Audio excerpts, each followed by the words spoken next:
Yeah, hello everyone. Yeah, well, welcome back to our lecture series on Python. In today's class, we'll be talking about Python operators. It's very important for us to know how to work with operators in Python, and I'm going to walk us through the four categories of operators that we have. The first category is the arithmetic operators. The second one will be comparative operators. The third one will be logical operators. And then we have membership and identity operators in two separate classes. But for sake of convenience, I decided to put them as being related, even though they are not explicitly related. Now, if you focus on arithmetic operators, you have your typical maths operators of addition, subtraction, multiplication, exponentiation, the basic division that you are familiar with, and the integer division that you probably aren't familiar with, and the modulus operator, which we use for remainder. So how do these operators work? If I'm adding number 1 to number 2 and I'm getting the result stored in number 3, then of course my addition sign comes in handy here. So you can have 2 plus 3 is equal to 5. If I'm subtracting one number from another, in this case we're subtracting number 2 from number 1, then you can keep the result in number 3. So this will work in the case of 3 minus 2 is equal to 1, or 2 minus 3 is equal to minus 1, whichever way you choose to have it. If I multiply two numbers, we don't use the typical X on the keyboard. Rather, we use the asterisk. That's going to be your shift 8 on the keyboard.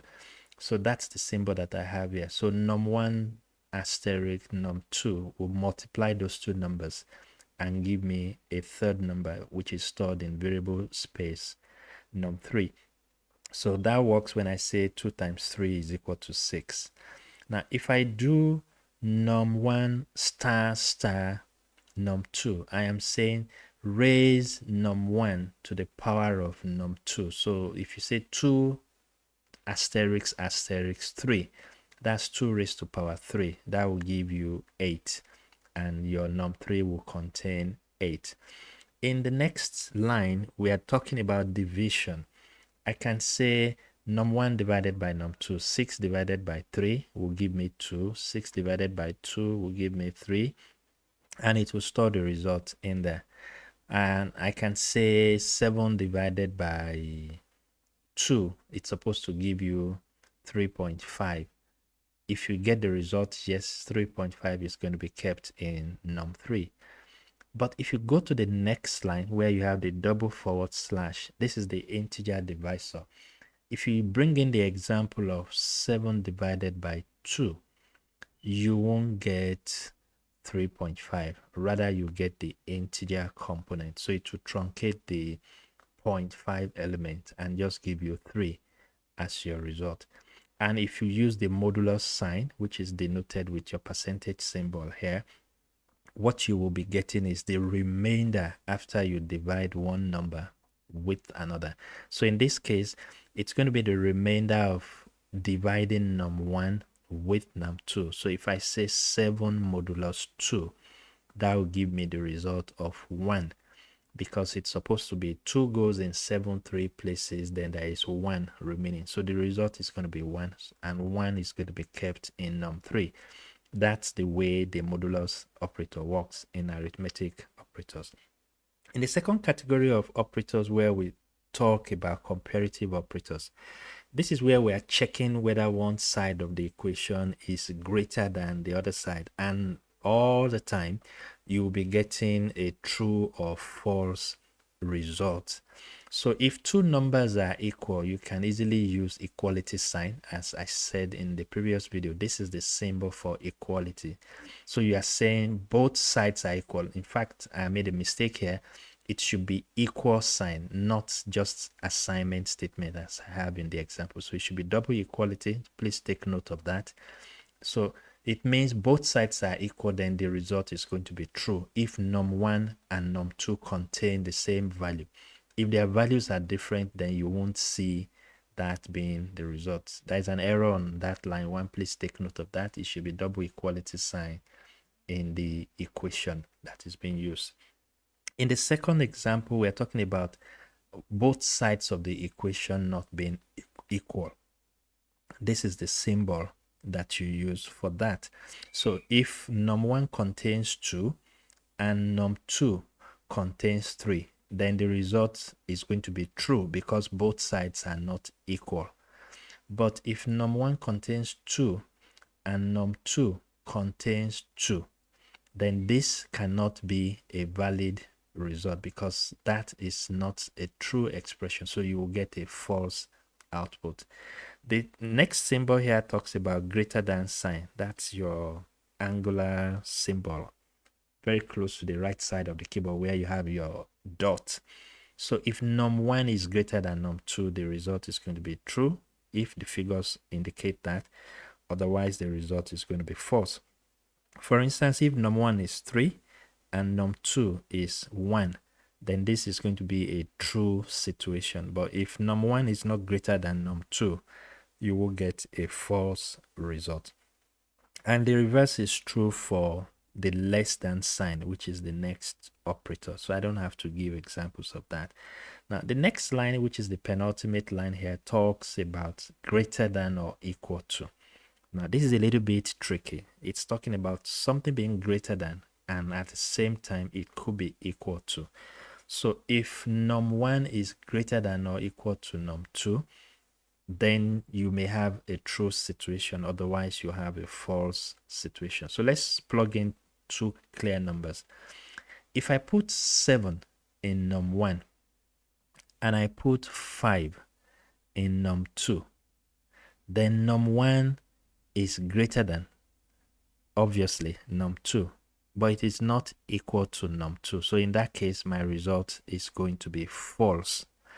But if I put num1 here as 7 and I put num2 as 7, then num1 is not greater than, but it is equal to num2. In that case, I'm going to have a true result. And the reverse is also valid when you are talking about the less than or equal to. You see these symbols being used in coding examples just to reinforce our understanding of this, and you can test it in your own private session and then you share your feedback with me. The next category of operators will be our logical operators. These operators often confuse people, but they are easy to follow. There are basically three of them: and, or, and not. And we are checking states of some conditions. So I'm putting up some truth tables, what in logic they call truth tables here, that will help you be able to evaluate the result for and, or situation. Not is just a negation operator. If I'm a male, then it means I'm not a female. If you are a female, then it means you are not a male. That's a straightforward situation. But when you talk about and, or, you need to be a little bit careful. So let's look at the table and I'll give you real life context in which you use all of these situations. Let's say you are processing two conditions and you want to evaluate the results. You need to think about the reality of which operator you are making use of. What you get with and is not the same as what you get with or.